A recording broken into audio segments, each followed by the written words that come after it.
Hello. How's it going? This mic stand still sucks, just so you know.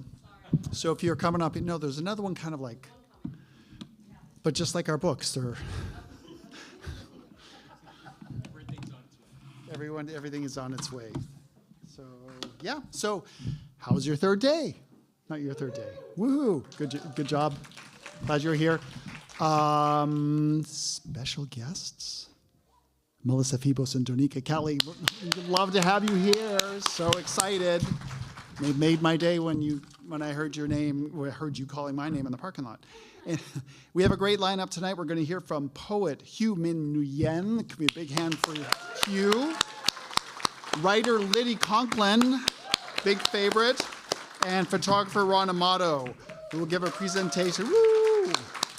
After they do their presentations, we'll invite everybody back up for a joint Q&A, which is often just as, I won't say more than, but just as interesting and fun as the presentations themselves. Before we start, a little bit of housekeeping. Remember what's tomorrow? Student Showcase, and it actually is tomorrow, as opposed to last night when I said it was tomorrow, and I saw a couple of people grasp their hearts because they're going to have a heart attack. It's tomorrow. The sign-up sheet is looking good. There's still room, so if you haven't signed up yet, I recommend that you do. Who has experienced student night with us before? Is it a positive experience? Very. Would you say that the atmosphere is welcoming and embracing and electric? That's what I'm looking for. Electric. So sign up. You'll get a charge. Ha. Fuck, it's only 3 weeks. I'm only 3 weeks in, and I'm already like at the very edge of my bad jokes. Okay, I'll stop. Tomorrow night, you know what to do across there. We have aprons just arrived, like today. Something arrived. That's great. They're really cute, and they're only $15. So take a look at them back there. We have aprons. We got totes. We got like journal things. They're not that they will be. Yeah. So check it out. Great new exhibit in the gallery. If you haven't checked it out yet, please do. It's called Making Space, Painting Time, curated by our very own Jerome Green and Sean Horton. Local artists. All the proceeds from sales will go to support our programming, like the summer workshops. So check it out. Restrooms are still down there. Turn off your cell phones, please, so you're not one of those people. Not that we don't love you, even if your cell phone goes off, because we do. But we might be a little annoyed, even though we love you. So turn them off.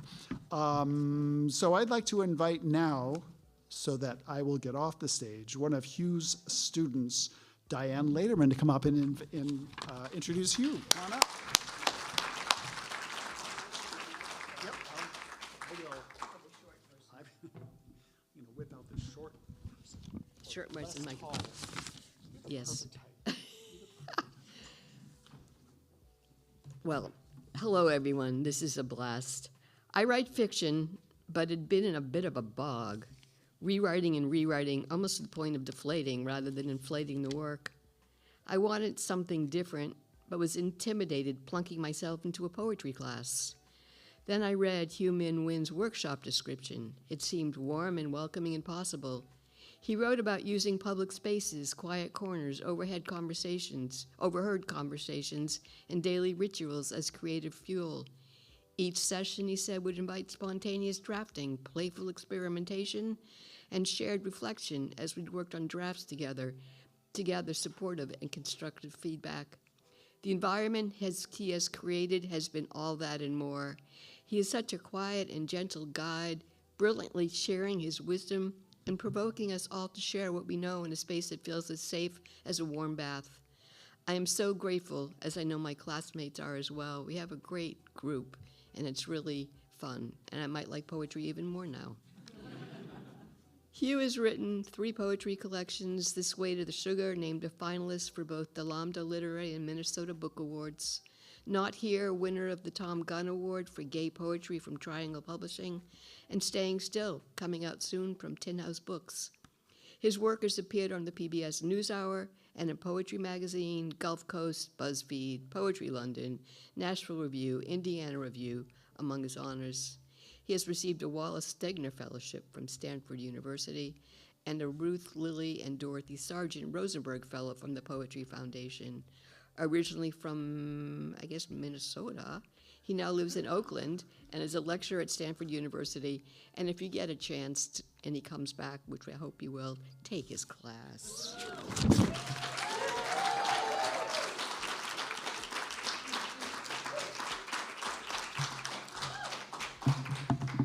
Thank you so much, Diane.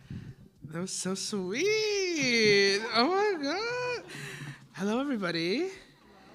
Hi. Okay. Check the time. Okay.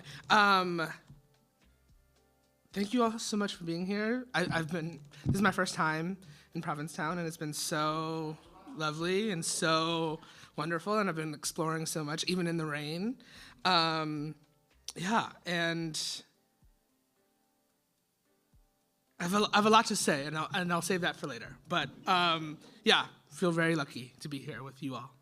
I'm going to start off by reading. I'm just jump in. I'm gonna read from my forthcoming collection. Staying Still. It comes out in September. So it won't be available here. Oh, pre-order. Help a diva out, pre-order. You know? Okay.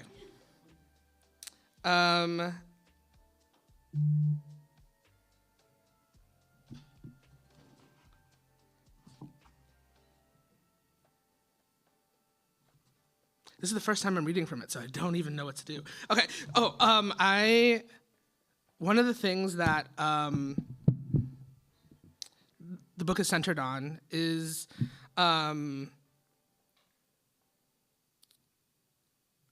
drag. I left Minnesota and moved to the Bay Area 6 years ago, and while I've been in the Bay Area, I started doing drag, and it's kind of rocked my world. And my drag name is Pam.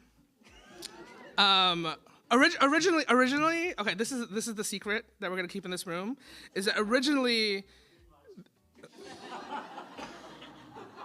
I'm gonna pretend I didn't hear that. Originally the drag name was Napamela, because I was really proud of that pun, but I also didn't want to be canceled by my ancestors, and so I changed it to Pam. But secretly, we know. Okay.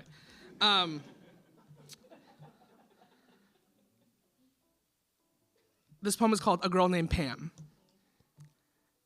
Perhaps this will help explain. When the men ask for mine, I say her name.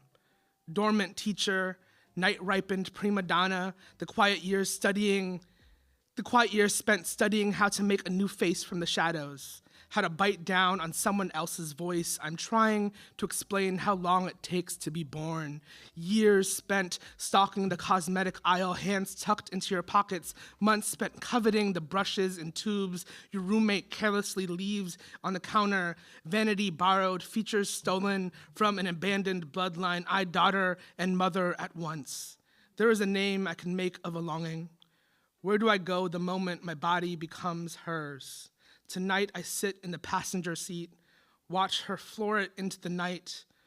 Why would I stop her from touching everything I couldn't touch while awake?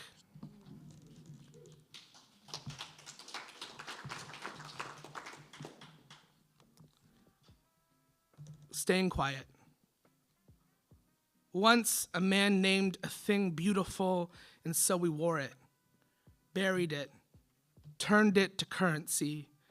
Somewhere, maybe here, maybe now, I stand completely still until he looks in my direction. Sometimes I don't believe I exist until someone calls me beautiful. Sometimes any warm thing will do. Sometimes it's me, a warm thing in the low light. Beautiful is what the man called me after he did what he wanted with. I'm running out of ways to describe it. My body, my silence, beautiful. Why, I ask, in order to love yourself, must you first be loved? A bone sucked clean of its marrow, a trail of ants magnified into ash. And of course, I'm asking no one. And of course, I know the answer. Of course, I know it's not me they're looking for, the men, I mean, and I wish he didn't feel the need to speak. Really wish, like me, he just kept quiet, but no, he had to speak. He had to say, beautiful, and now, goddammit, my body appears trapped in the long tunnel of the telescope, and now I am attending to the aftermath of my own ruin with nothing but beautiful to keep me company. Maybe he meant the city beyond the window. Maybe he was talking to himself. Maybe beautiful as in good job, as in look what I just did with my own two hands.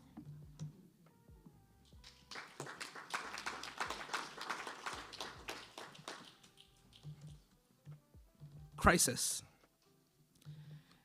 In the gallery of embarrassments, I get an erection when the doctor touches me. He tells me it's healthy. I tell him I'm having trouble focusing. The pills make me too aware of my heart. I keep running into this problem where I'm right about everything. Surprise parties, punchlines, the star signs of strangers. I think the problem with my one life is that I'm trying to live all at once too many, all of them indistinguishable from the ones I've already left. For so long, there was nothing missing. Then, one day, without warning, something. In the elevator, my new neighbor flashes her lottery tickets. Say, pray for me. I really want to do some good. I really want good to happen. In the mail, a postcard that reads, if God took orders, we would all order the fish. I'm tired of fucking guessing what everything is supposed to mean. In the line for the bathroom, someone thinking I am someone else hands me a baby.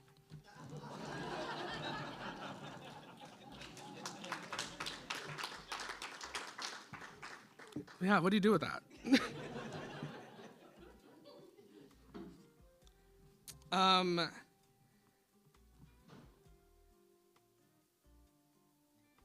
Sometimes I have deep FOMO, and so one of the things that I've been trying to do to also make myself right and feel productive is when I am out with my friends, I'll challenge myself to try to write a poem by the end of the night. And so there's a series of poems in this book that take place like on a dance floor or out, with my delinquent friends. This one is called Aunt Charlie's Lounge, San Francisco, which if you ever are in San Francisco and want to go to a drag show, Aunt Charlie's Lounge is probably one of the only places I've been where I've seen like elder drag queens. Yeah, and they hold it down. And they're bossy and they're mean. Yeah, just fair warning, like don't like go expecting like to be, talk too nicely. Just a fair warning. Okay, Aunt Charlie's Lounge, San Francisco. Hot cherry gloss, cash only lobotomy, call you dive or call you diva. Last mother of the tenderloin, people point to where your sisters used to be. The gangway, gingers, blue and gold, neon bridge through time. Each time I step beyond the velvet and the light peppers my vision, I see them. The children you outlived crowding the bar, angels with salt on the rim of their halos. May the rooms we grabbed for each other last long enough for us to haunt.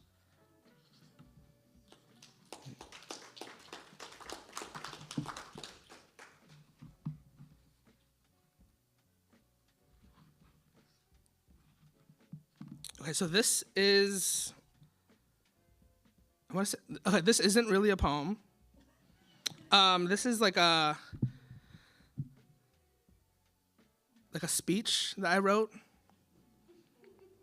in anticipation for a high school reunion that I didn't go to. But and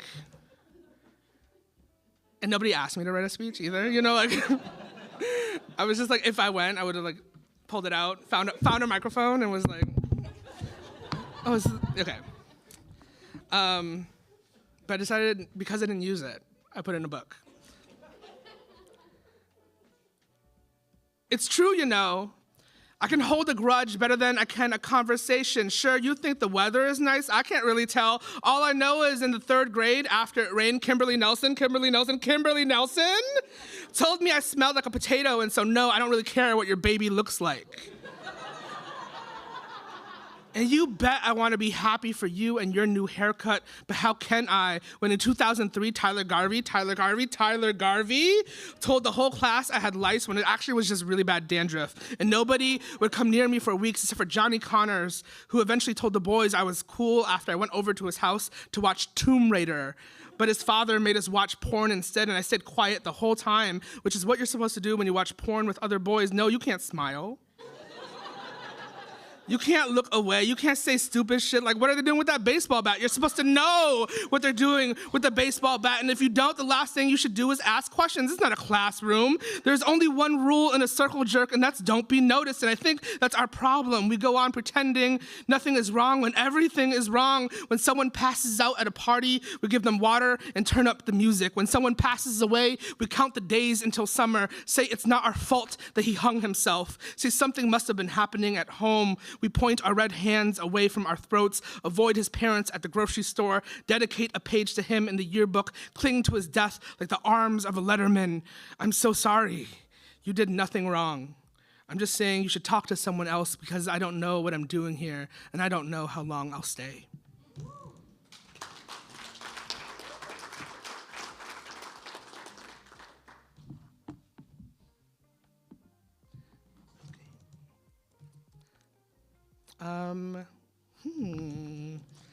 What should I torture you with next? Okay, okay.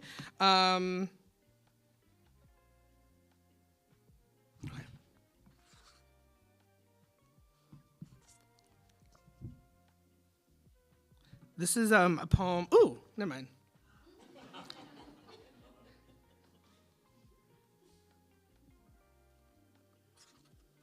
All right. This is a poem that Danico published. Selected for publication once. And I was honored. Yeah, okay. It's called The Understudy. Even in California, all of my friends require touch to get through winter. It's true. I'm waiting to be in love in front of the people I love. He says, I'm glad you're here, and I want to cover his mouth to warm my hands. Of course, I understand how one could mistake that earthquake for a passing train, but what do we do with the stillness when after great change nothing moves but his hand sliding a glass of wine across the table, instructing me to drink with a single nod? I bring the glass to my face, but don't let a drop pass my lips. Beside him, I am almost somewhere I like to be for a while. To make him smile, I tell him I am bad at sex. To make him kiss me, I tell him when I'm happy, I go looking for things I haven't lost yet.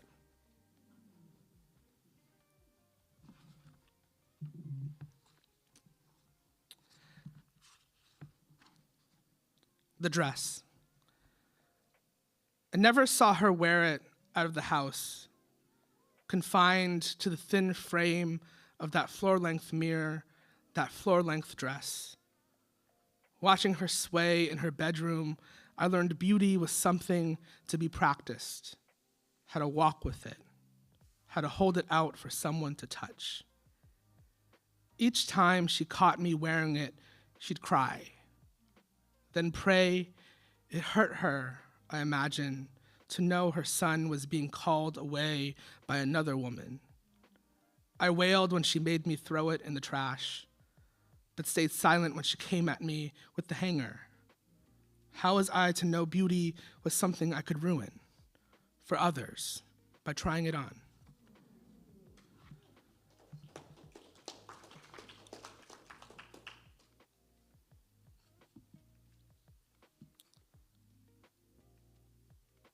Of all the things I've tried to do, I was probably worst at selling weed. robbed weekly, used too much of my own product, cut each bag with a dash of oregano. But then I have to consider that summer Maddie asked me to help him boost cars. His dad called me a liability, too paranoid to be lookout, too shaky to use the Slim Jim, didn't even know how to drive stick. Oh yeah, let's not forget that time Mo almost lost an arm after I convinced him to pay me $20 to stitch his wound with fishing line instead of going to the hospital. Oh my God, sorry. Or that time I convinced Aaliyah to let me tattoo a cross on her ankle with a safety pin and a ballpoint. And then there's that time I swiped a Stegner from Carl Maggie's locker and tried to set myself straight by becoming a violinist. But then the noise complaints. The neighbors banging the portraits off the walls, the boys talking shit, calling me prodigy, fancy chink, and I wonder if they're still having a good laugh. Like when they found out I wanted to be a poet, so they glued roses and violets to the hood of my Kia. And so maybe I wanted for the first time to prove them wrong. Prove I didn't belong there, and so maybe I made new friends.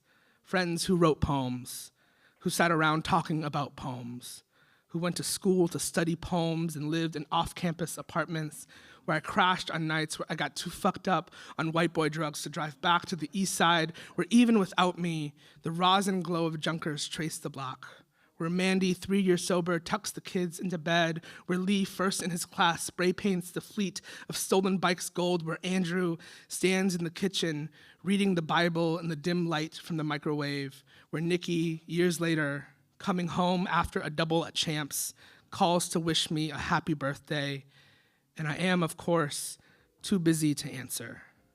Somewhere in a different time zone, at a swanky party celebrating a man I do not know, who just won an award for a book I have not read. And the woman who smells of citrus, who's been raving to me all night about how much she admires my work, excuses herself to use the bathroom, leaving in the seat beside me her open purse. I did not rob her. But I thought about it. Okay. And this is going to be the last poem I read.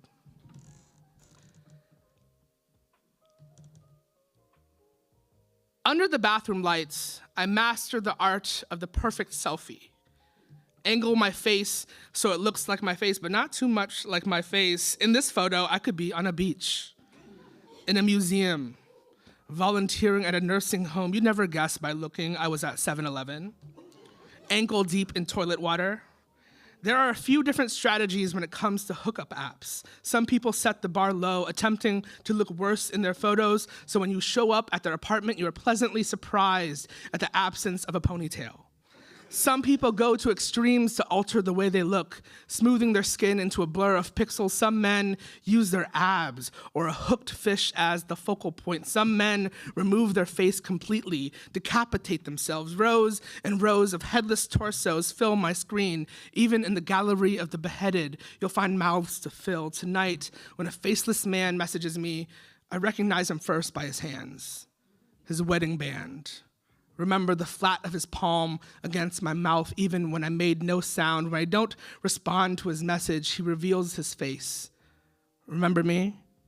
As if I couldn't hear the head beneath the cloche platter, still saying I was lucky, saying I should be grateful he stayed when he saw me. Remember me?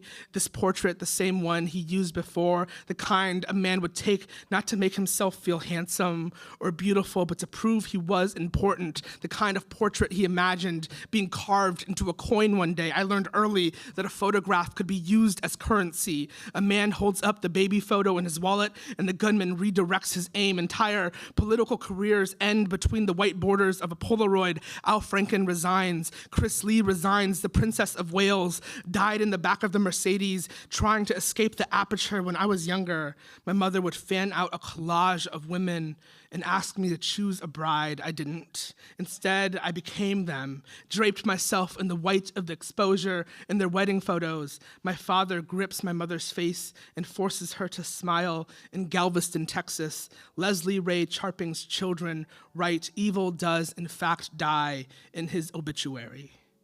Does it? Or does evil cast its light, yes, light, on everything it touches, imprinting itself inside us, an image we trace into the dark? Some men don't care about being missed.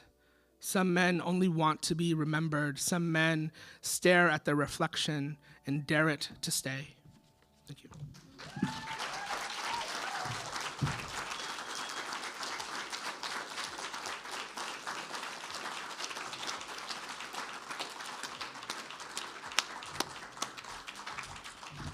This may be Hieu's first time in Provincetown, but it's not going to be his last.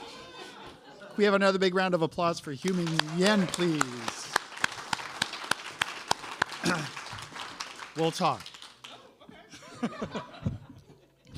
And thanks, Diane, for that lovely introduction. That was really lovely. It's kind of exactly what I was hoping for, so thank you. Now I'd like to invite one of Lydi's students, Shelby Switzer, to the stage to introduce Lydi Conklin.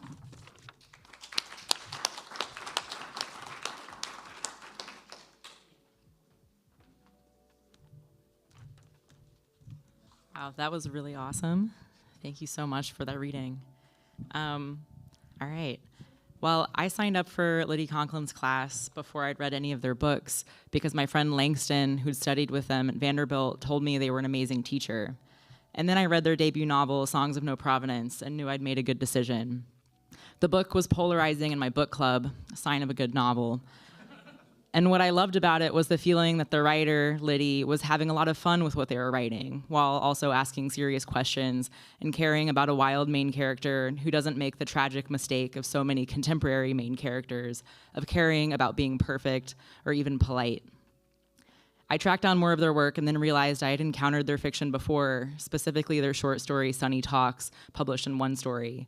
I remember reading that and thinking, I'm so glad someone is telling this story. And now, 3 days into the workshop here, I'm glad also to be working with them at FOC. It's been, so far, as they would say, glorious. Lydi Conklin is an American short story writer, novelist, cartoonist, and I realized while putting this together, maybe a professional fellowship haver. You'll see.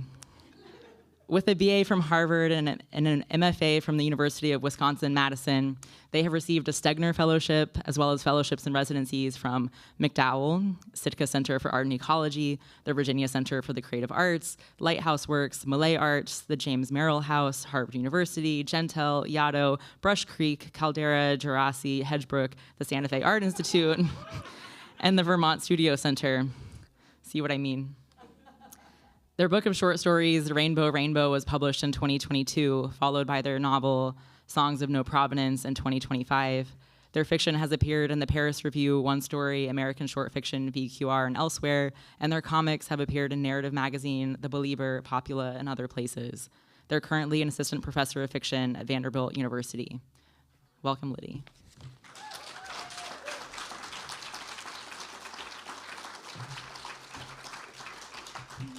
That was so nice. Thank you so much, Shelby. I saw Shelby read at AWP too before we met here, so it's a joy to work with you. And I also just wanted to say thank you so much to David for having me, and Alexis and everyone who works here. I thought that I would read a tiny bit from each book. So first I'm going to read from a short story from my collection, which Shelby mentioned, Rainbow, Rainbow, and I will read for 8 minutes and 56 seconds from this part. It's a short story called Pioneer, and it is based on a real true life incident in my life. The Oregon Trail ran from the back entrance of Bridge Elementary down through the schoolyard to the edge of the woods. Cones marked the journey. Not the satisfying soft cones that squish down with your body weight, but hard plastic cones, prim and pointed as shark teeth. The cones looped around the tree line to the right, and that's all Coco and the rest of the Culver family could see from the starting point. Who knew where the trail went after that? There were dangers, Coco had heard, though she didn't know exactly what. When Miss Harper had passed out the simulation's rainbow-coated biography cards last week, Coco had not been assigned to the Culver family. Her lemon-yellow card listed her as the matriarch of the Bell family, who had lived right here in historic Lexington, Massachusetts. While the class wandered around collecting their families, Coco asked Devin, the Bell patriarch, if she could be a child in the Bell family instead. We already have 2 children, Devin said, and there can't be children without a matriarch. Sure there can, said Coco. The matriarch could have died. They'd make up some woman who'd long since perished. Recalling her benevolence could pass the time on the trail. You want to be dead, asked Devin. No, Coco said. I just don't want to be the Bell matriarch. I want to be a Bell child. Why? Coco wouldn't say so to Devin, but she was uneasy in dresses and skirts. The wind could catch the fabric and expose the part of her she hated most, that felt so wrong, and that she pretended had withered off her. In the role of a child, she'd be an 1800s tomboy. As matriarch, there was no option. She'd have to look like a full woman. Ever since Coco's body had started developing a few months ago, she focused hard on the mildew on the ceiling while she washed herself in order to forget her body. Only when the water was dirtied and lathered with soap could she bear to look down. At first, Coco considered not traveling the Oregon Trail at all, but missing the day would be a crazy move. Coco loved Miss Harper and would never lie to her. But beyond that, the Oregon Trail was the culmination of the 5th graders' hard work through Bridge Elementary, where you got to be a pioneer like those who'd traipsed around Plymouth Rock. All through middle and high school, the Oregon Trail would be reminisced about as the pinnacle of their education. The day before the Oregon Trail, Coco asked the other families in Miss Harper's class if she could join up with them. Do you need a baby? She asked the Murdocks and the Hancocks, the Bakers and the Blackthorns. Or an adolescent? No, they said, if they bothered with her at all. Even though it was still regular school until tomorrow, the families were already insular and protective, clumping around desks between subjects. Aren't you a matriarch yourself? The Blackthorn matriarch asked. I don't want to be, said Coco. I want to be a kid. That's stupid. Miss Harper said we have to accept our station. Yeah, said the Blackthorn son, who blew his nose on his math worksheets. Matriarchy is an incredible honor. Women rule. Want to trade, Coco asked. Doy, no. Coco's best option was to join the Culver family, who offered her the role of an ox. You can pull our wagon, said Alex, the Culver family patriarch. If you find another ox, we'll yoke you. It'll be super. What she wanted to be was a boy, like Devin or Alex, but nice. She wanted to wear short pants and follow behind a party, providing for anyone who was hungry. She wanted to be a smooth-faced, short-haired colonial boy. At home that night, Coco stuffed yellow felt triangles with dry grass for horns and affixed them to the cap of her headgear. She prepared a poncho that simulated the powerful shoulders of an animal and tied a piece of rope to her belt for a tail. Coco, her mom said, I thought you were a matriarch. Lately, Coco hated the sound of her own name, which was like a pet's name or the name of a girl with makeup in a Western saloon, embarrassingly girlish, the verbal equivalent of balloons stapled to her chest. She twitched like she'd been hit. I used to be. You look like, I don't want to say it. What? Coco struggled to speak clearly. Although her headgear was for night use only, she'd hooked the mouthpiece into the metal tubes on her molars. Otherwise, the cap didn't stay taut on her head. What do I look like? Her horns flopped over her eyes. Her mom didn't answer. The next day, all 4 fifth-grade classes lined up at the head of the Oregon Trail. People were meticulously dressed. The matriarchs wore full hoop skirts and aprons, bonnets and bodices with puffy sleeves, colonial dirt rubbed purposely on the hemlines. The fathers and uncles wore leather vests and hats. The boys wore breeches. The families pulled red wagons and garden carts and wheelbarrows to which they'd attach hula hoops with sheets over them like genuine covered wagons. Everyone must have been gathering materials since kindergarten. Coco snuck between the families in Mr. Bennett's class and Miss Goldberg's class and Mrs. Hedgerow's class. Everyone stared. Are you a dog? Someone asked, with headgear. Are you an alien? You look gay, said Devin, the Bell patriarch, who stood with a radio flyer and 2 motherless children. What do you mean? Coco asked. Like a gay person? Ever heard of one? They're actually real. It's sick. Coco found the Culver family at the end of the row. The Culver patriarch, Alex, stood with the Culver matriarch, Victoria, before a loaded plastic wheelbarrow. They had no children, but still preferred Coco as their ox. "Where are your rations?" Alex asked, indicating the bed of the wheelbarrow, which was filled with naked loaves of supermarket bread, unshucked ears of corn, plastic containers of dry oatmeal. "I expect every member of the Culver family to contribute to our stock."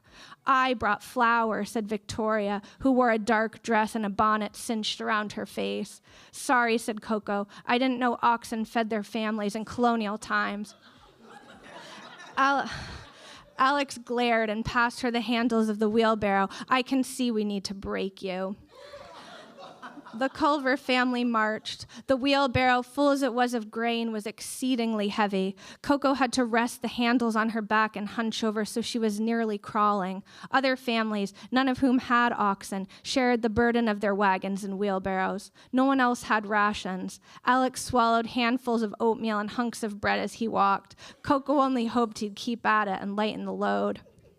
Halfway to the woods, the weight of the wheelbarrow increased significantly, and Coco dropped to her knees in the grass. "Mush!" Victoria cried from atop her new position atop the wheelbarrow. Coco pushed back up to her feet and braced to bear her new load. The first official obstacle on the Oregon Trail was disease. They arrived at a sign shaped like a gravestone that read, "Disease." A ghost popped up from behind the sign. "I am the spirit of multiple diseases," said the ghost. Some of the family screamed, but it was obvious from the Long Island accent and red plastic glasses worn over the eye holes in the sheet that the spirit of multiple diseases was Miss Goldberg. She pointed a finger at random family members. "Dysentery," she said. "Yellow fever, dysentery, scarlet fever, yellow fever, scarlet fever, dysentery." The chosen family members grabbed their hearts. Both Bell children were picked for yellow fever. Coco was given scarlet fever. Victoria in the wheelbarrow was selected for dysentery. "Now," Miss Goldberg said, "if your name starts with a letter between A and E, your disease is mild. You survived to live another day. Congratulations." Shrieks of laughter and manic clapping rose among the mild sufferers. Coco's heart lifted, though she didn't join the cheers. "If your first name begins with F to O, your disease is moderate. You live." The group of moderates included Coco's ex-child Marley. She and other moderate sufferers celebrated. "Ah," said Miss Goldberg, "but wait. You live, but unlike the mild sufferers, you do not escape unscathed. For the remainder of the journey, you must march with one leg dragging. The choice of leg is up to you, but it must always be behind you." Marley said, "That's crap." "And now for P to Z," said Miss Goldberg. "Are you children prepared for your fate?" "Oh, God," moaned Victoria from the wheelbarrow. "I don't want to limp all day in the sun." Victoria wouldn't be doing much limping, perched as she was on the rations. Even if both her feet were struck down, Coco would keep yanking her along. "Severe sufferers," Miss Goldberg said, "you are dead. Please step forward." Victoria deserted the wheelbarrow, lightening the load so fast that Coco's back snapped straight. Coco's ex-child Peter also marched forward, along with several other sufferers. They stood before Miss Goldberg. "Join your mass grave." The severe sufferers lay down in front of the gravestone sign, the bottoms of their feet wagging at the survivors. Coco tried not to rejoice at their fate, smiling with her headgear hurt anyway. "March on, brave pioneers," Miss Goldberg said to the remaining party, "but march with heavy hearts." Thanks, everybody.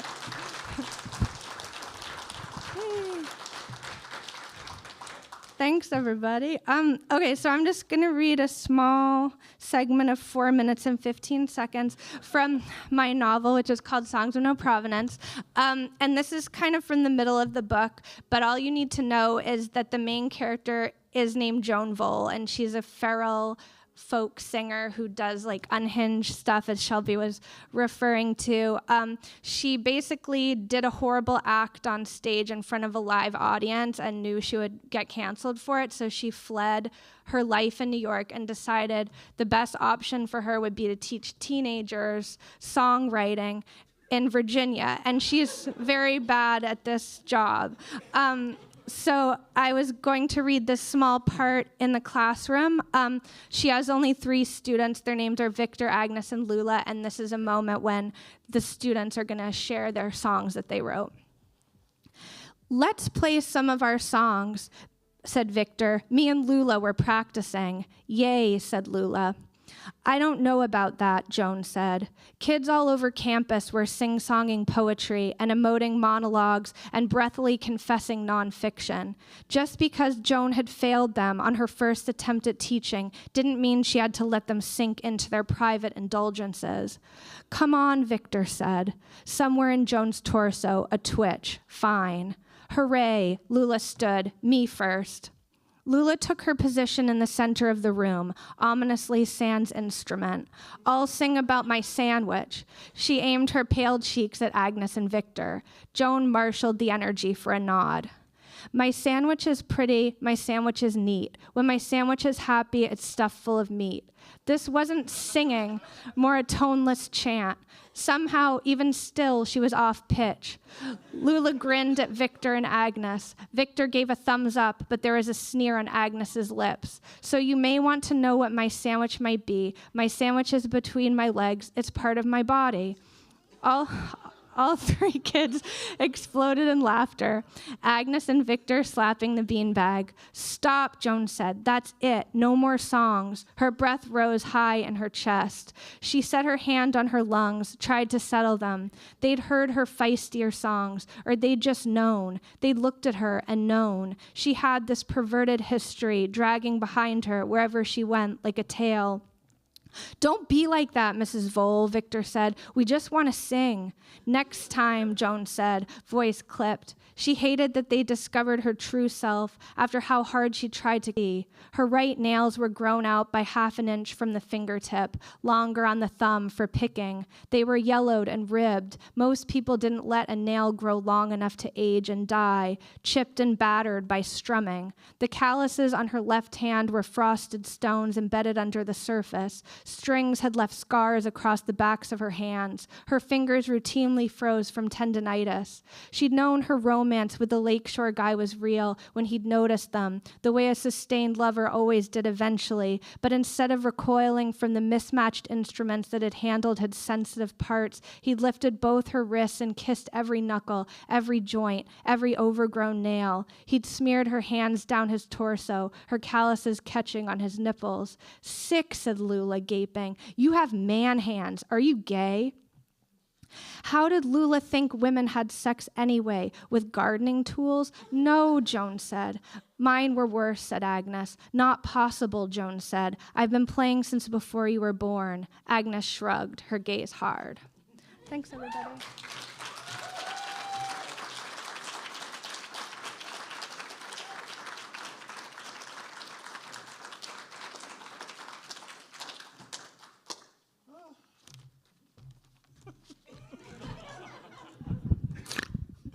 I snorted. You got a snort out of me. Lydi Conklin, everybody. She made me snort.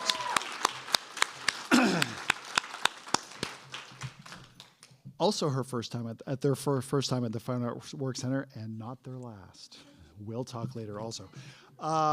Thank you, Shelby, for that invitation. It was really lovely. And now I'd like to invite one of Ron Amato's students, Jay Hardy, to the stage to introduce Ron.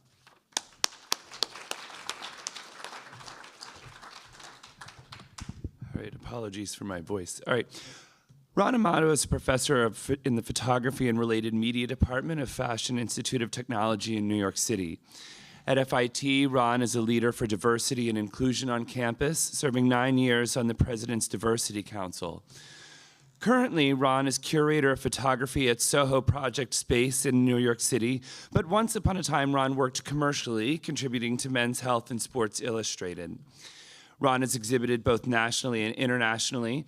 His seminal exhibition of intimate self-portraits at Richard Anderson's Fine Arts Gallery in New York City in 2000 established Ron as a leading queer artist. Ron's art practice centers his gay male identity. Some of the issues Ron explores in his work include aging within the gay community, male representation in social media, and the ongoing political assault on LGBTQ communities in the United States. Ron also finds inspiration from Provincetown, where he's been making work for over 3 decades, moved by P-Town's amazing environment and its colorful community. In a series he made in P-Town over a period of 8 years, Ron created 84 deeply penetrating portraits, illustrating the depth and breadth of P-Town's arts community. Ron's portraits of these pivotal figures in the Provincetown art community at a later point in their lives and careers is part of what makes Ron's work historically significant. In addition, Ron's photography captures the vitality that is the artist community now. Ron's most recently published work, and by most recent, I mean yesterday, can be seen in the freshly dropped issue of Provincetown Arts magazine. The issue features photos from Ron's Queer Love series of portraits of queer families, a project Ron devised after Kim Davis crawled out of the woodwork to renew her attack on marriage equality. My husband and I had the honor of participating in the project, but we're not in the magazine. It was not his choice, obviously. But thankfully, the entire series will be on display in the Commons in November. So come see us. Please help me welcome my teacher and friend, Ron Amato.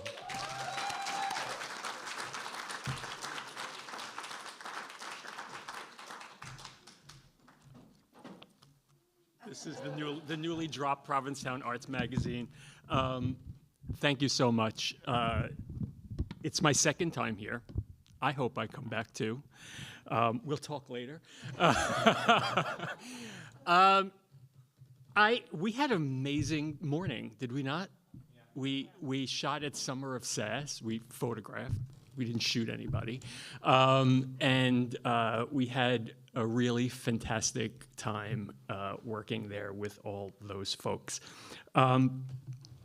I want to, so this is probably what I'm best known for in this town, which is the project that Jay referenced, where I made portraits of artists in town. I spent 8 years. I did it for a couple of reasons, not the least of that I wanted to become part of the community. I felt a little bit like an outsider and wanted to really invade the community and wanted to get to know people and make friends, and I certainly did, and I feel very grateful for this project. For this talk, I wanted to move on from this. I've given a talk on this in town many times, and you can find them. If you Google them, you can find me talking about this project. But I felt the need to do something else that was more personal. So I thought about it for a long time. I've been thinking about it for months now. What can I say in this political moment that we're in about my work and who I am and how I use my work to soothe myself in ways when I am feeling something distressing. So I thought about it, and I thought about identity. My identity influences my work in many, many ways, but not in a calculated way. It's kind of a natural state of being for me to respond viscerally to something and make photographs around it. Like Jay said, I was a commercial photographer for many, many years.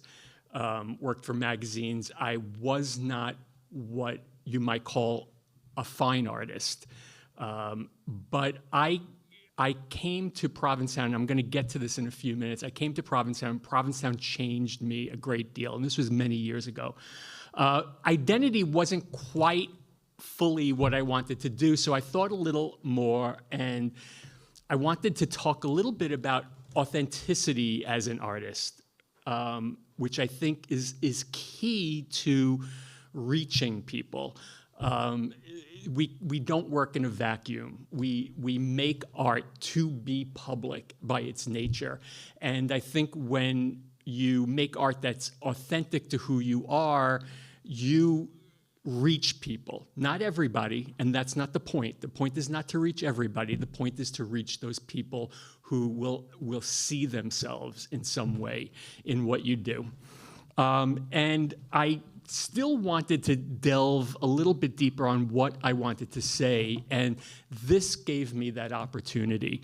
Like Jay said, I worked on a series in the fall.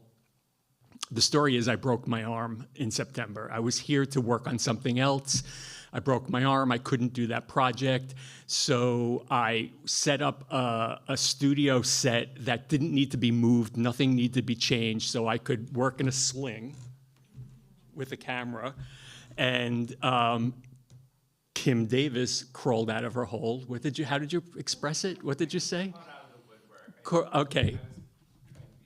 Okay, well, I'm not going to be so nice, but I'll talk about this later when I get to the project. This talk is kind of bookend by this project, Queer Love, that I did with a broken arm. But I digress. So this issue of Provincetown Arts, the theme is art as resistance. And I was asked to contribute this project to this by Jörg Dressler, who is the new designer of the magazine and art director, I guess. And he championed, he's also part of the project and not in the magazine, but he championed this from the very beginning and really wanted it to be in the magazine. I'm very grateful that it found a home there. So resistance has become kind of the theme of this talk. So let me start back before I do that, this is a quote. So the article that's in the magazine is written by this gentleman, John Del Dario. And I wanted to quote a couple, he's so good. He had such a small word count. They gave him like this tiny, tiny word count. And he interviewed me, and he fit so many concepts into this tiny word count. But I think that he said things much better than I could. So I wanted to use him as kind of my guide here. So referring to me, his activism operates through representation itself, through the insistence that queer lives and bodies in all their forms are worthy of attention, dignity, and acceptance. It sounds very lofty. I don't believe it myself about myself, but I will accept it. So let's start in Provincetown in 1999. It was my first time here. It was transformative, as it is for many people. I, again, was a commercial photographer, and I went to a show at Albert Merola Gallery of Jack Pearson's work. And my friend that I was with, when we walked out of the gallery, said to me, "Why aren't you doing that?" And I thought at first that it was an insult. I was like, "What? Fuck you, what do you mean?" Like, why? And later realized that what he was saying to me was, you have what it takes to do that, to be that. And it's incredible how powerful it is when somebody affirms you in that way. And it's really, so I'm gonna sidetrack and just say, tell somebody how good they are. Or tell somebody how much worth they have, because that can really, really drive them forward in a way. It gives them gas, and that gave me gas. So good gas. So while I was here in Provincetown, I started to explore I hope you can see these. I wanted to be last tonight so that it would be a little darker in the room. So I started to explore my identity and sexuality by making these nudes in the landscape. It's very, very, very inspirational here in many, many ways, visual and exciting. And I started this series that continues today of Men in Nature in Provincetown.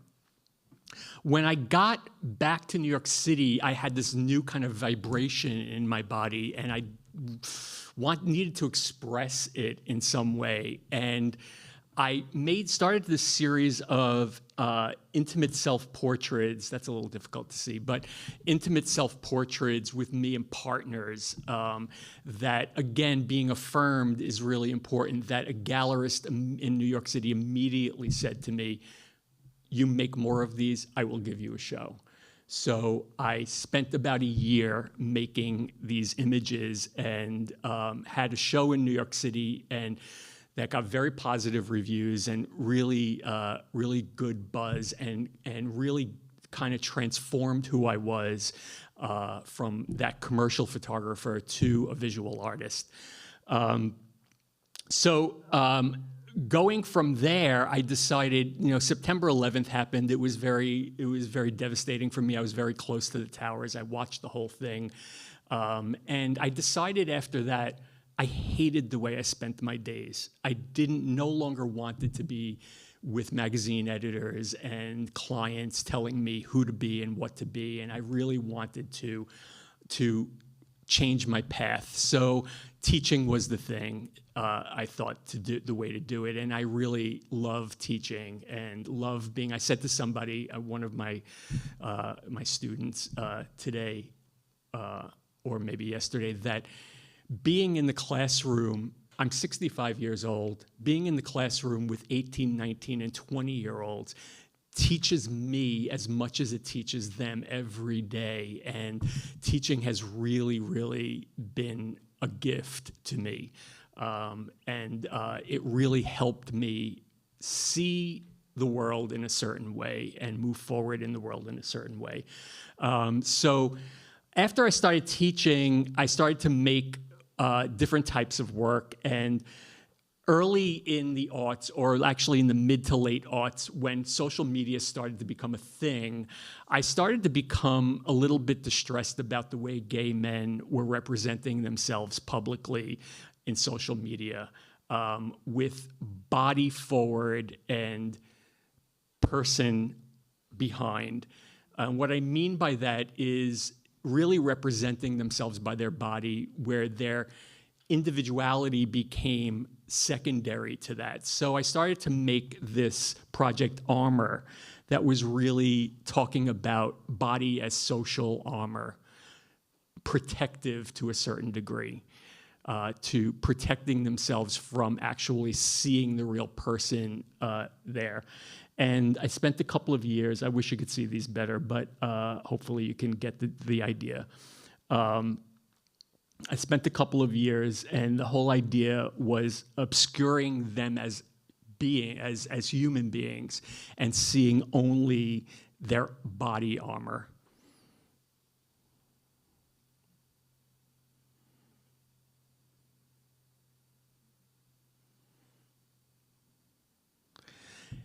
In 2015, I started a project called The Box that is a visual autobiographical representation of my journey as a gay man. And I use the box as a metaphor, the idea of a box as a metaphor for what it was like for me in that journey. That's the cover. And it talks about isolation and connection and empowerment, finally, using the boxes as a pedestal. The community, the reaching out to each other, that really is vital to our development as a community and as individuals. And finally, the support of community that is vital to any marginalized community needs the support. They build these support systems within the community. That was my first monograph. It was quite successful. It got me a lot of kind of international attention, and I was really grateful, and it really affirmed that this idea of the personal in your work, the authenticity, the identity in your work, it really affirmed this idea that I already had, that that would really reach out to people and speak to them in a certain way. I hate that word is even up there, but it is the name of the project. But so in January of 2017, incredulous about what we were about to enter into, I already knew what was coming, even though we didn't quite know how bad it would be. But Mike Pence, as vice president, actually like gave a signal of what direction this would go in for the gay community and the queer community and the marginalized and the, just all of it. And so I started this project about what it would be like to be gay in that environment. And the idea behind this was that the forces working against us really just wanted to keep us away from each other, right? The whole idea is that we couldn't, I thought about this idea of touch. We couldn't actually touch each other. They didn't want us to have that part of our humanity. So using this fabric as a membrane to keep people apart was the idea behind this. And I worked on this for a number of years, and this was actually Armor was my first show in Provincetown in 2014. This was my second show in Provincetown in 2018.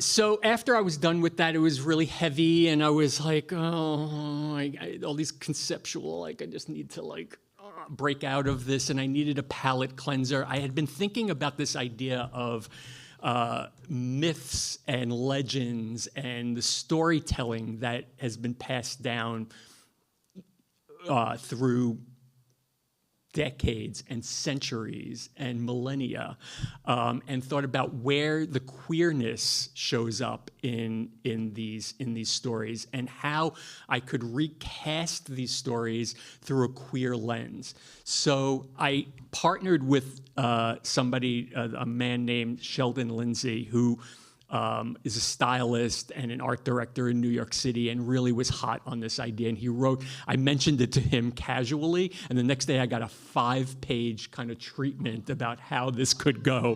He was so into it that I was like, it just drove me forward. And before I show you these, they're very different. The other thing that I wanted to do, it was kind of a flex for me because I really wanted to not show off is not the right word, but utilize my post-production skills, my technical skills. So we cast all queer performers and artists as different mythical figures. And just so you understand what's happening here, all the figures were photographed in the studio, and I photographed all the environments separately and then put them together. And many of these are made up of up to 10 images kind of composited together to make the kind of fantastical environment that you see here.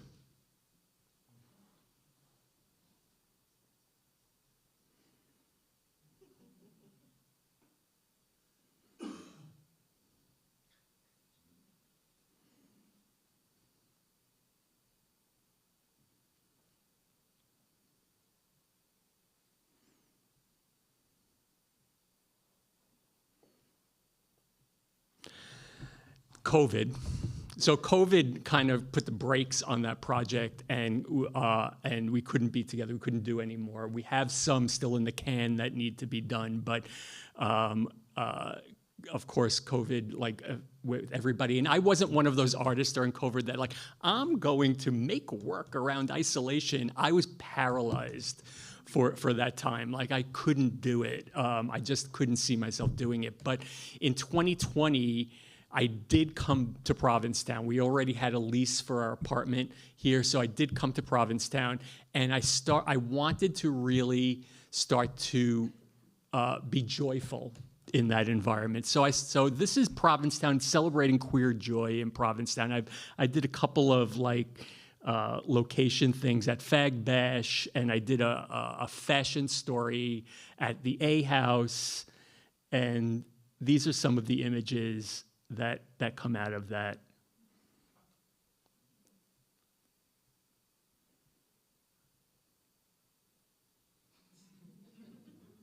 This was at Fag Bash a couple of years ago.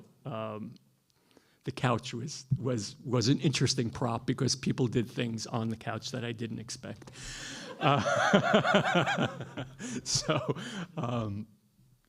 Yeah. So this brings us back to this project, Queer Love. Like I said, I was here last year, broke my arm in a sling, had rented the studio for another project, was paying the lease on the studio, wanted to use it, set up this lighting, very kind of basic portrait lighting. And if you read the article, you'll read it. My kind of heroes in photography are like Richard Avedon and Francesco Scavullo. And so I modeled the lighting after their work and was making some portraits. And then this Kim Davis story happened. So if you don't know who Kim Davis is, she was the county clerk in Kentucky who denied a marriage license to a gay couple years ago and ended up going to jail for it and had appealed her case all the way up to the Supreme Court. And it was in front of the Supreme Court when I started this project. I'm happy, but I'm shocked that they denied hearing it. So she remains a criminal. Rightfully so. But before they denied hearing it, I started this project, and what I really wanted to do was say that all of this political kind of fighting, the humanity gets lost in that fighting. These are people, and you could point to a gay pride march where there's scantily clad people on floats that you feel like are amoral and use that as kind of the hook to get people to say, oh yeah, but we're not talking about, like, that's a very small, and I have no judgment against that. I'm just saying that that's easily used as a provocative image. But when we're talking about the community at large, we're talking about people, just people. It's humanity. So I just wanted to show human beings in relationships, loving each other, committed to each other.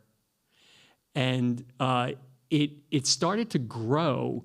And then Jorg asked me if I would contribute to the magazine, and I thought, this is really something. Like I've stumbled on this simple set that I built in my studio and was making these really simple, straightforward portraits. Really reached him and really moved him to the point of using it. So I think that it's meaningful. You don't always have to do the outrageous and kind of eye-popping stuff or be as provocative as some of my other work is to reach people and show through art what is emotional and can change the world. Here's some of the others.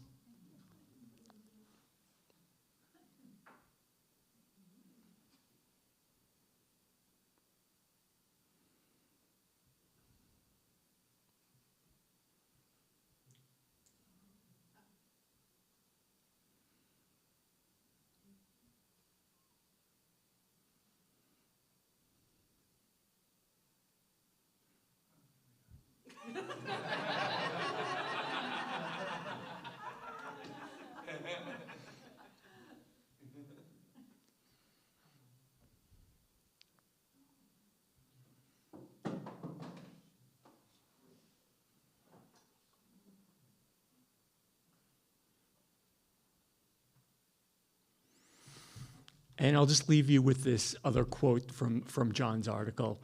The family series may be his most direct statement yet, a body of work that responds to political pressure, not with slogans and sound bites, but with presence, quiet, resolute, and human. Thank you very much.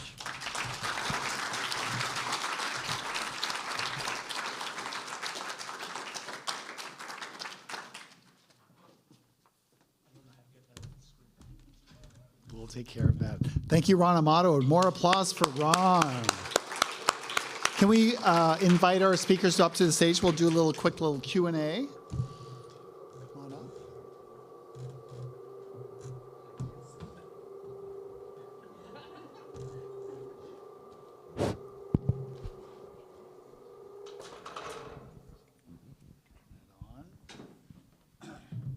Also, don't want to forget to thank Jay for that introduction. It was really wonderful. Thank you. Remember, we're live streaming this at home, so wait for Alexis to come to you with a microphone so that everyone at home can hear your great questions. Anybody have a question for our speakers tonight? This question is for Ron. The lighting is just gorgeous, and I'm just curious about how long it takes you to set it up, and also the rapport you seem to have with the people that you make your pictures with. How much time do you spend getting them comfortable and doing what you want them to do? Thanks. Thank you about the lighting. The lighting, I've been doing this for a very, very long time. So at this time, it's not hard for me to figure out the lighting. I do kind of sketch out diagrams and what kind of light and modifier and where the lights are positioned. It'll take longer if, like, for something like The Box and those in studio in New York, there's probably 6 or 7 lights on the set. For the Queer Love series, there's only 2 lights on the set, but it does emulate a lot of, like, Francesco Scavullo, and do you know, I don't know if you know the work of Francesco Scavullo, a gay boy from Staten Island, so I feel really akin to him, but, and Richard Avedon, which is really simple lighting and just beautiful kind of black and white. I knew they had to be black and white from the very beginning. So the lighting for me is not difficult at this point. The other part of your question is interesting because we talked about this in the class this week, about some people are easier than others. Like, some people show you who they are, and they are natural in front of the camera, and it's just a matter of engagement between me and them to get it really quickly, to get what I'm looking for. Other people are a little bit more closed.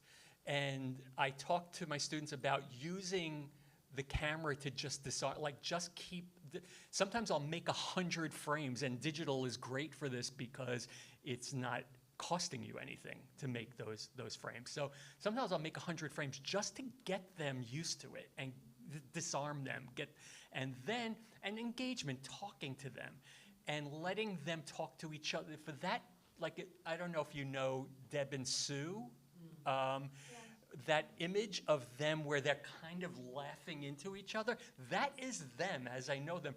They did that. I didn't have to prompt them for that. I just shot enough to get them kind of kidding around with each other and just got that moment of them kind of leaning into each other that way. Everybody's a little different. I think Jay and Chris, Jay's not here. Did he leave? He's gone to a show. Ah, I see. I had a lot of them, but it was that one where Jay is leaning, like Chris is really solid, looking at the camera, kind of ignoring Jay. And just Jay's expression leaning into him, it touched me. And you just shoot enough and talk enough, and you know kind of when you have something. But sometimes you don't know which one it is until you look at all of them. I'm sorry, I talked a lot. Sorry. Thank you for your question. Another question? I have a question. Sorry. I have a question for Lydi. I thought your pieces that you read were very funny. That's not the question. But I really want to know, were you the ox in your Trail to Oregon simulation? Yes, I was. But in real life, it, like in the story, the other kid is like, you have to be the ox. In real life, it was my idea, because I was like, the only way to opt out of this gender binary situation is for me to like be an animal, and then I'll be really under the radar. And turn out that didn't play out that way, because it was very conspicuous to be an ox, and a lot of people were making fun of me and stuff. So yeah, it didn't really occur.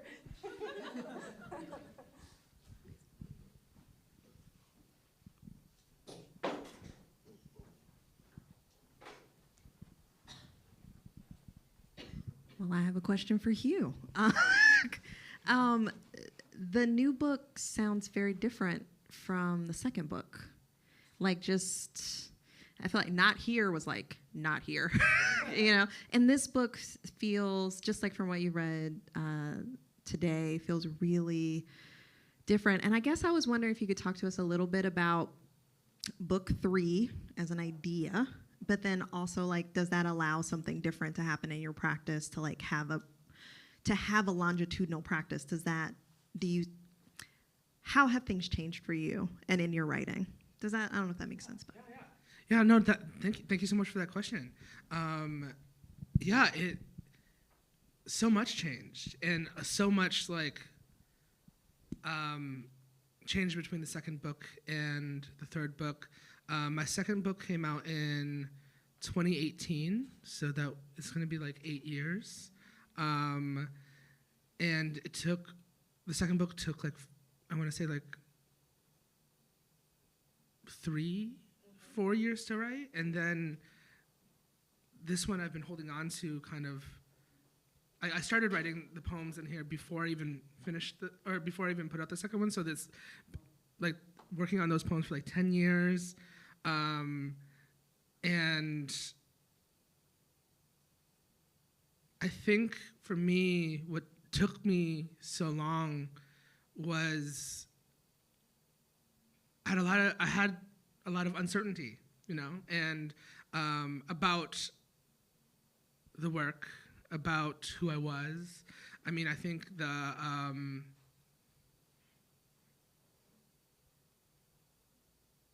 I think the thing that really changed was that this book I was in the world more.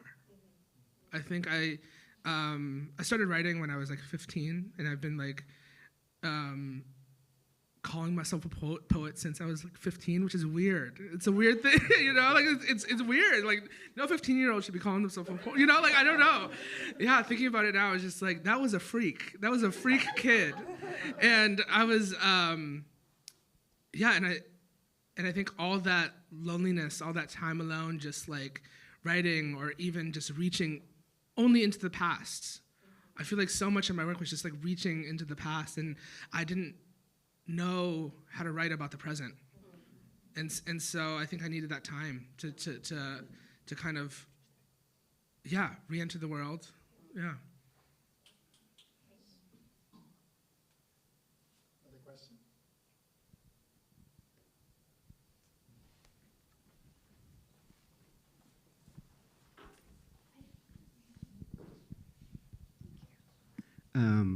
I don't know if I can frame this question quite articulately, but I'll try. Particularly for Hieu, and also perhaps Lydi could chime in if you feel like. My question is around humor. Both of your works employ humor to a large extent, and which I find really hard to pull off in poetry to begin with. And sometimes what I find is humor, oftentimes work begins with humor, and it at some point moves toward other pathos. So I'm curious about the role of humor as a means to the poetic truth, but also as the poetic truth itself, right? And I'm also curious about, do you feel like you have responsibility towards humor? If that makes sense. Okay, Lydi.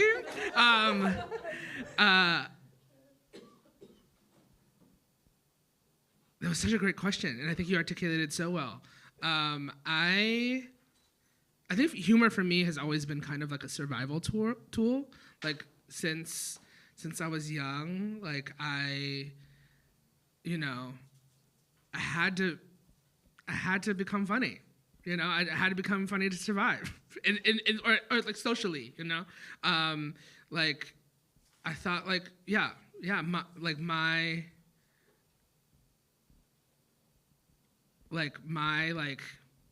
weapon of choice was like charm, right? And though it did not work on everyone, but but I thought that was like what. And yeah, I use humor to navigate the world, and I also have learned to use it to like disarm people. And I learned that if you can make someone laugh, right, they're so much more willing to like follow you somewhere.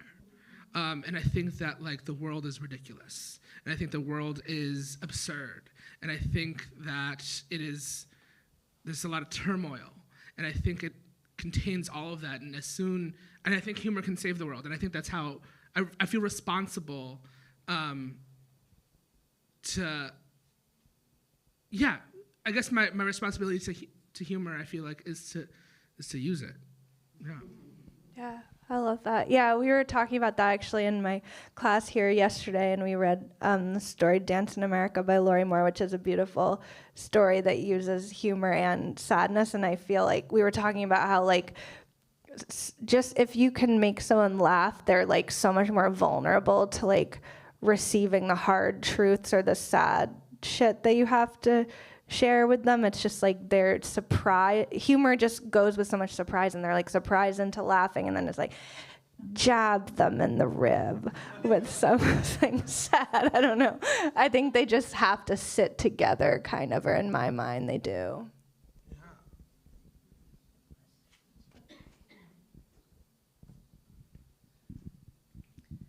This is a question for Lydi. I'm curious if you can talk a little bit about the process of writing Songs of No Provenance from kind of the beginning to when it was published, and specifically if there were any decisions that you had to make that were difficult or that surprised you.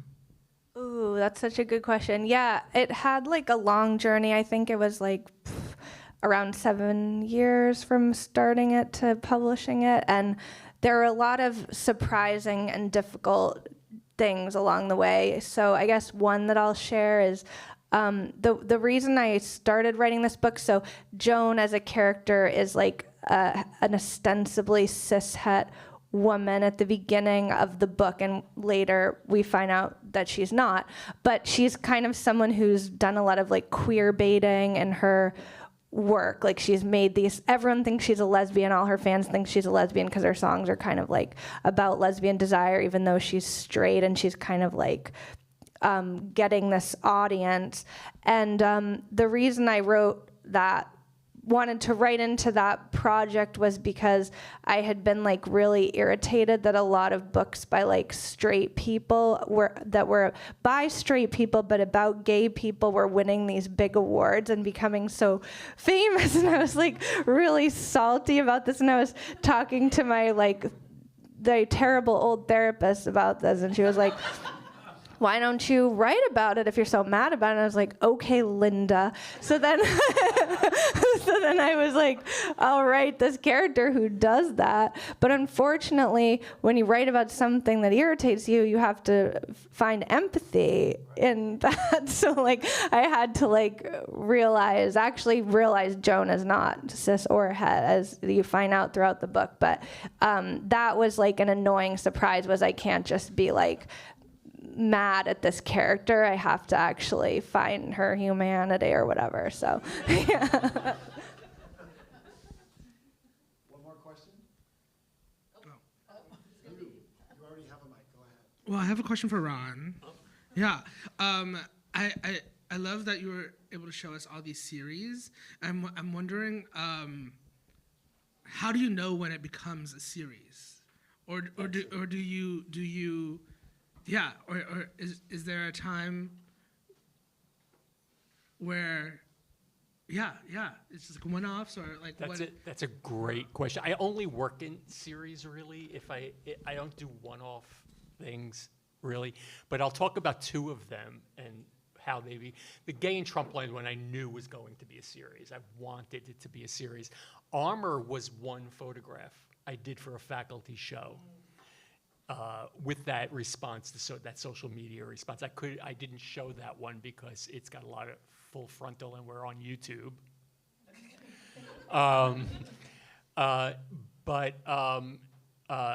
I made it and I said, I need to say more about this, and I didn't know when it would end. Another good question would be, when do you know it's over, right? So I made them and made them and made them, and then I had this series all of a sudden.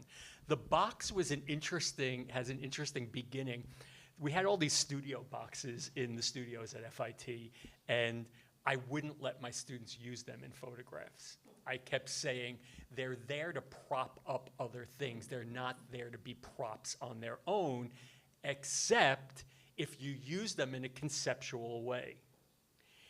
And my first box shoot was to make photographs to illustrate what that could look like. How do we use a box? Thinking about the concept of a box, it's thinking outside the box. It holds things that are precious. It covers up things, like all of these ways you could use a box. And I went into the studio and I made a bunch of images to use in class. And one of my colleagues there at FIT looked at them and said, there's something here.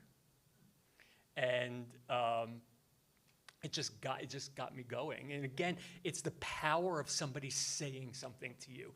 I can identify over my creative life these moments when somebody made an offhand comment that gave me the fuel to move forward. So that series came out of that. But I think the interesting part, getting to the end of it, is that I have these moments where I'm shooting for a couple of years or multiple years, a series, and when I do the last shoot, I don't know it's the last shoot. I know at the very end of that shoot. I don't start out by saying, this is the last one I'm going to do. I put my camera down that day and say, I'm done with this. I'm done. Like, I finished it. I said everything I can say. And that surprises me, because I think I'm going to keep going. Like, I never know that I'm going to stop. I think I'm going to keep going, but something in my body tells me you're done with that. Thanks for the question. And we're done. Big round of applause for Hieu Minh Nguyen, Lydi Conklin, and Ron Amato. Join us again tomorrow night for Student Night. Sign up if you haven't, and get ready to look at all the open studios. That'll start tomorrow at 4:30 on the deck with a reception in open studios, followed at 5:30 by the open reading. So, and Alexis would like to say something. Our lovely faculty, don't run away off the stage yet. I'd like to take a photo of the three of you, if you don't mind. Okay, thank you. All right, thank you all. Have a great night. Thank you. Woo. Ron, good job.